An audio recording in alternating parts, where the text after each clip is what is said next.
everyone, welcome back to my channel. Thank you so much for watching. My name is Dr. Ritu Dharma. Welcome you all. आज की video है form number 232 के footnote के बारे में. Last video में हमने बात की थी फॉर्म नंबर 232 और 231 के बारे में, जिसमें हमने इंटरमिटेंट डिजीज का डेफिनेशन, इंटरमिटेंट डिजीज की कैटेगराइजेशन के बारे में बात की. और आज हम बात करेंगे सेकेंड कैटेगरी ऑल्टरनेटिंग डिजीजेस के कुछ एग्जाम्पल्स के बारे में.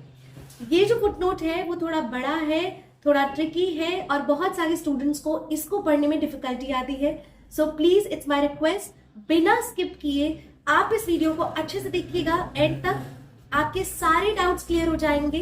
अगर आपको ये वीडियोस अच्छे लग रहे हैं, पसंद आ रहे हैं, कमेंट करके जरूर बताइएगा how much it is useful.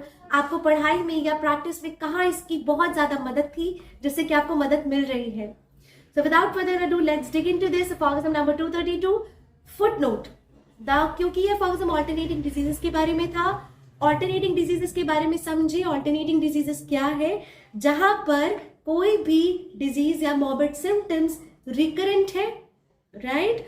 Alternating diseases जो है सेकेंड कैटेगरी है, क्योंकि इंटरमिटेंट डिजीजेस की दो क्लासिफिकेशन थी, टिपिकल इंटरमिटेंट डिजीजेस और ऑल्टरनेटिंग डिजीजेस, राइट.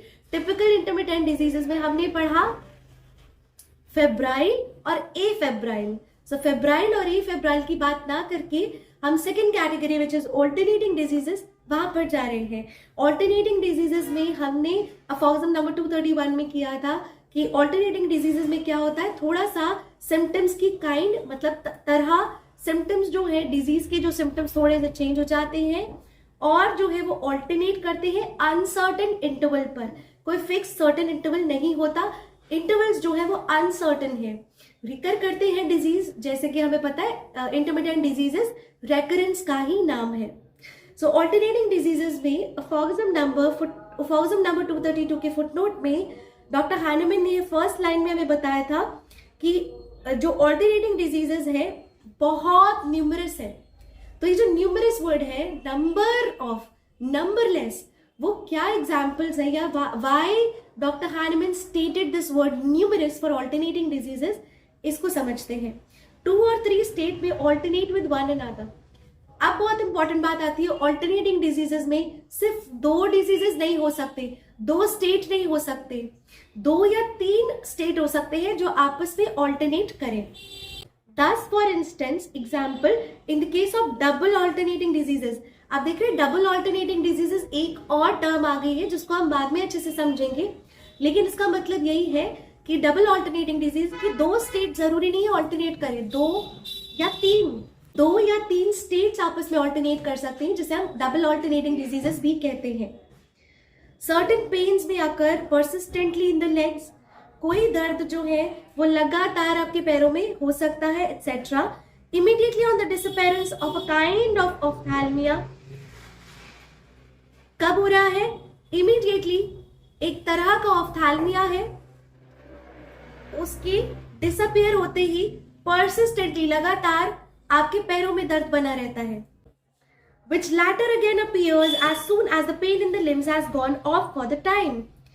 फिर क्या होता है, वापस लैटर ऑफ्थैल्मिया वापस आ जाता है जैसे ही पैरों का दर्द जाने लगता है. So you got there is alternation between pain in legs and ophthalmia. अब वापस जो पैरों का दर्द आ रहा है, दर्द चला गया है, ऑफ्थैल्मिया आ रहा है. convulsions and spasms may alternate immediately with any other affection of the body or some part of it. convulsion या spasm कभी भी आ रहा है बीच में, इमीडिएटली ऑल्टरनेट करता है इसी 2 सिम्टम्स के साथ. कभी भी कन्वर्शन या स्पैज्म अगर ऑल्टरनेट कर रहे हैं किसी भी बॉडी पार्ट का, in a case of three fold alternating diseases in a common indisposition, periods of apparent increase of health and unusual exaltation of the corporeal and mental powers may occur. It's a very very important line. जब भी 3 fold alternating diseases आ रहे हैं, जहां आप देख रहे हैं 3 तरह के डिफरेंट काइंड ऑफ सिम्टम्स आ रहे हैं जो अनसर्टेन पीरियड पे रिकर कर रहे हैं.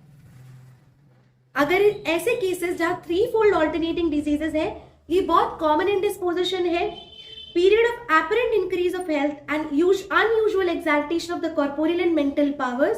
आप इसमें क्या देखते हैं, पीरियड ऑफ ऐसा समय भी आता है जहां अपरेंट हेल्थ जो है बढ़ने लगती है, अनयूजुअल एक्साल्टेशन जो है corporeal that means physical body का, मेंटल पावर्स का, ये भी बढ़ने लगता है। May occur physical body mental powers also, वो भी एक्साल्टेड फील होती है। ये आपको थ्री फोल्ड ऑल्टरनेटिंग डिजीजेस में या थ्री फोल्ड ऑल्टरनेट स्टेट्स में देखने मिलता है, जहां जब कोई डिजीज नहीं भी है तब भी आप देख रहे हैं कोई पीरियड आता है जहां हेल्थ मेंटल एंड फिजिकल दोनों हेल्थ जो है थोड़ी बढ़ती है।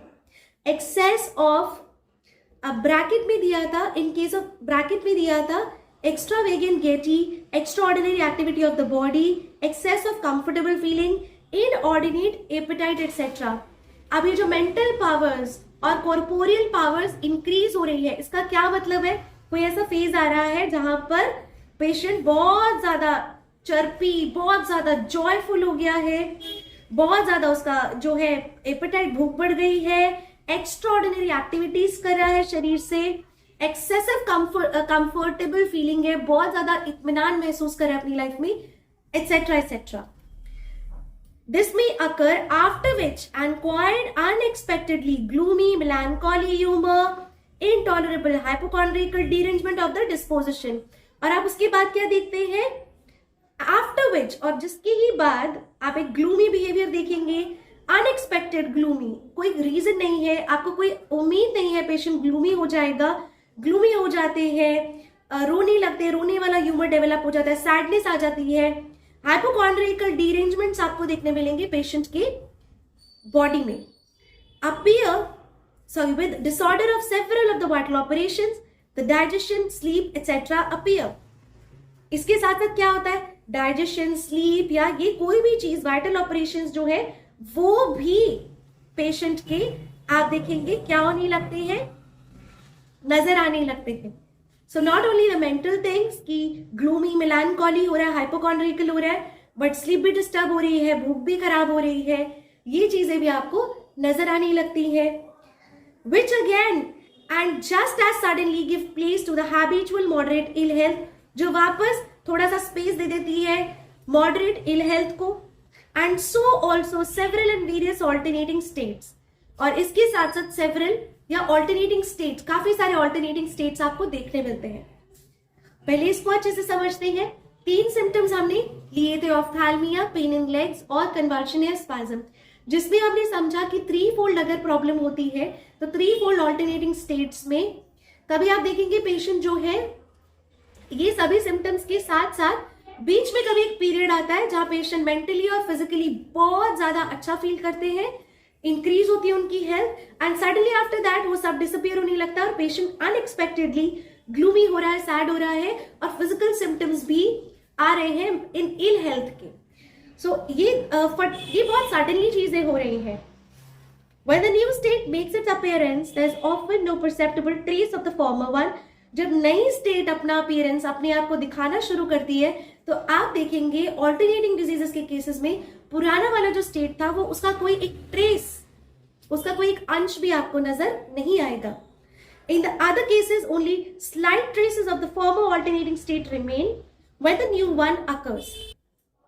ऐसे भी केसेस होते हैं, ऐसे केसेस होंगे जहां कोई थोड़ी बहुत ट्रेसेस आपको नजर आएंगे कि जब नया जो सेट ऑफ सिम्टम्स है वो अपीयर होने लगते हैं तो पुराने में से कुछ एक ट्रेसेस आपको दिखते हैं। Few of the symptoms of the first state remain on the appearance and during the continuance of the second। कई बार क्या होता है, नई जो स्टेट आने लगती है उसमें पुरानी स्टेट के कुछ सिम्टम्स जो है वो 1-2 सिम्टम, फ्यू सिम्टम्स आपको देखने मिलते हैं, और जब second set of alternating disease चलता रहता है, कंटिन्यू करता है, तो पुरानी वाले ग्रेजुअली दिखने बंद हो जाते हैं। Sometimes the morbid alternating states are quite of opposite natures. कई बार जो ऑल्टरनेटिंग स्टेट्स है बिल्कुल ऑपोजिट नेचर के होते हैं। For example melancholy periodically alternating with gay insanity and frenzy. Sadness periodically alternate कर रही है बहुत ज्यादा हैप्पीनेस, पागलपन, फ्रेंजी, बहुत ज्यादा ऊर्जा के साथ। सो ये डबल ऑल्टरनेटिंग डिजीजेस भी हुए 3 फोल्ड सिम्टम्स जहां देखने मिल रहे हैं। आपको ऐसे भी देखने मिल सकता है कि 2 ऑपोजिट कैरेक्टर्स जो ऑल्टरनेट कर रहे हो आपस में। I really hope this has been useful for you. So if you find any query in this particular FOGISM, you can please jot down your query or your doubt in the comment box. It is all yours. and stay blessed. Thank you so much for watching this video. Please don't forget to like, share and give a thumbs up. Thank you.